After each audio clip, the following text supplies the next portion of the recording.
ஆங்கில புத்தாண்டை ஒட்டி சென்னை போயஸ் கார்டனில் உள்ள நடிகர் ரஜினிகாந்தின் வீட்டின் முன்பு ரசிகர்கள் குவிந்து ரஜினியின் வாழ்த்துக்காக காத்திருந்தனர். ரசிகர்களின் எதிர்பார்ப்பை பூர்த்தி செய்யும் வகையில் தனது வீட்டின் முன் குவிந்திருந்த ரசிகர்களை நேரில் சந்தித்த நடிகர் ரஜினிகாந்த் இருகரம் கூப்பியும் கை அசைத்தும் புத்தாண்டு வாழ்த்து கூறினார்.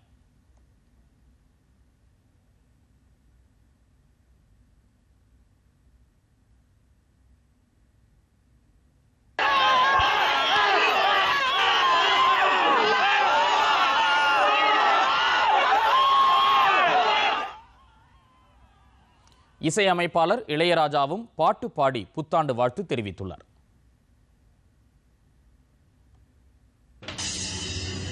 I wish you happy new year.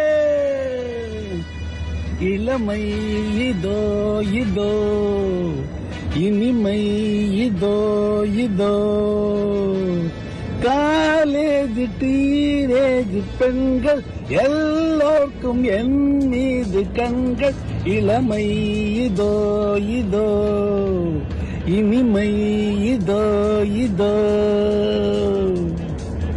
இது எப்படி இருக்கு?